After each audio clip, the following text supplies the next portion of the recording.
My name is Jeff Grace. I am a person with a disability, and these words are my thoughts. I went to preschool and was taught my ABCs. I went to grade school, high school, graduated, got my first job, went to college, moved into my own place. I met the love of my life, married her, foolishly lost her, but let the experience teach me to be better. I've made lifelong friends, mourned the passing of some, almost lost my own, and saved the life of another. One thing I have never done is doubt that I am just like every one of you. My life is different. So is yours. I have unique barriers. So do you. The thing about being born with a disability is that you don't really know any different. You cannot lose what you never had. So as far as I am concerned, for the most part, I am normal. Reliable income, stable hours, and having co-workers with a better understanding of disability all provided me with something I had been missing in every other job in my life: security. Knowing I could afford my rent, transportation, and such gave me freedom to explore the things that interested me. I want you to ask questions.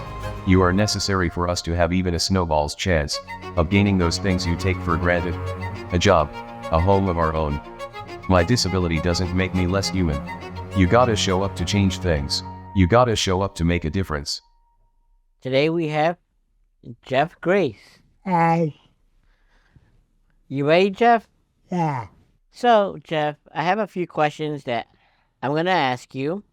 The first question is, what excites you about this project? Everything. I have been busy doing trainings about things I am passionate about. Through my own life experience and working with kids in schools, I have learned many things. I have waited for years to share these with people. I teach what I know. Independence is not a measure of what or how much you can do without help. We all need other people and other things to stay happy, healthy, and positive. Sometimes working with the kid means supporting the family. Some families are scared to let individuals try things in the community because that might put their child at risk.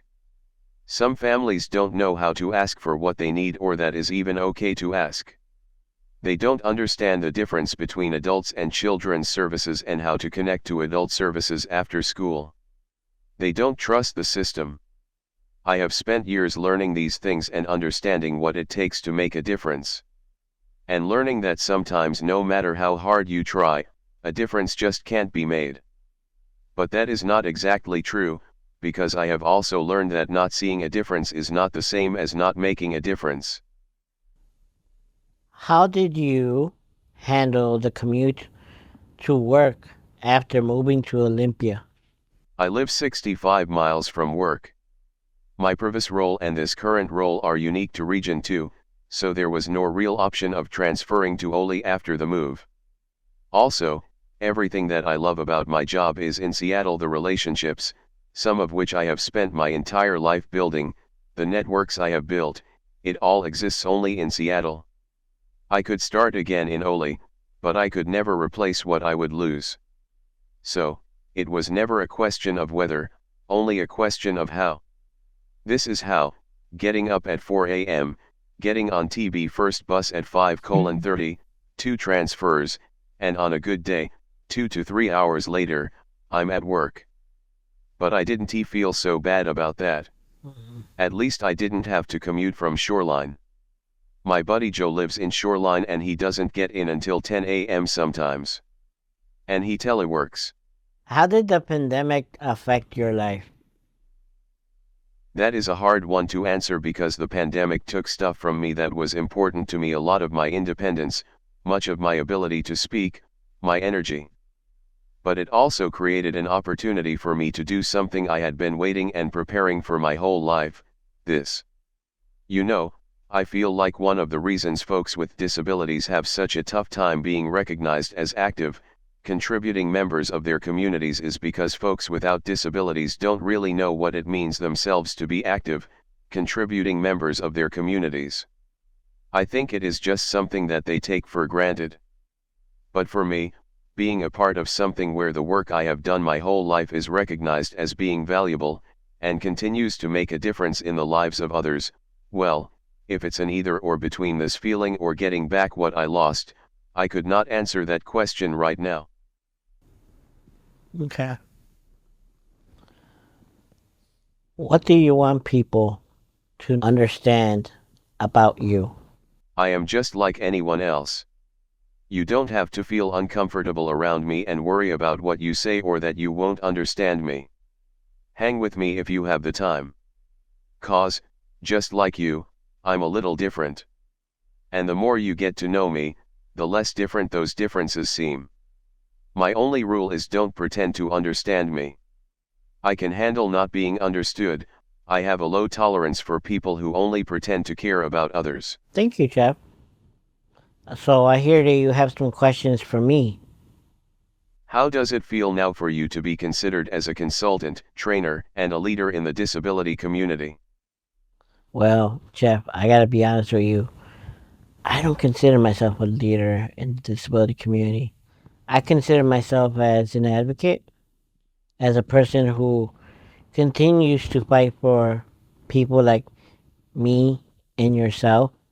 I'm looking at myself as just another person in our community. What led up to you being homeless?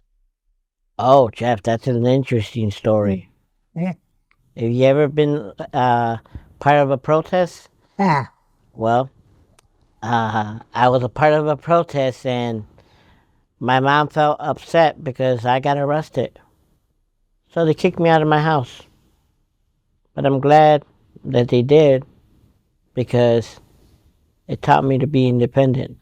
How long did it take you to get housing and how did that happen?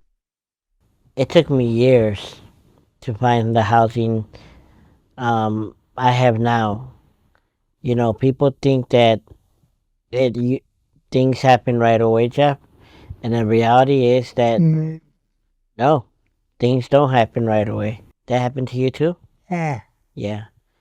I got connected to the agency that I'm a part of in Chicago that helped me find the housing I have now.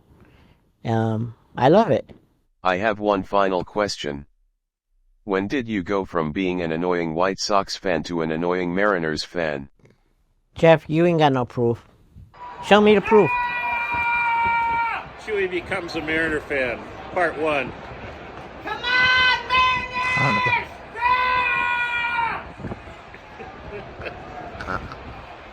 Cut it out.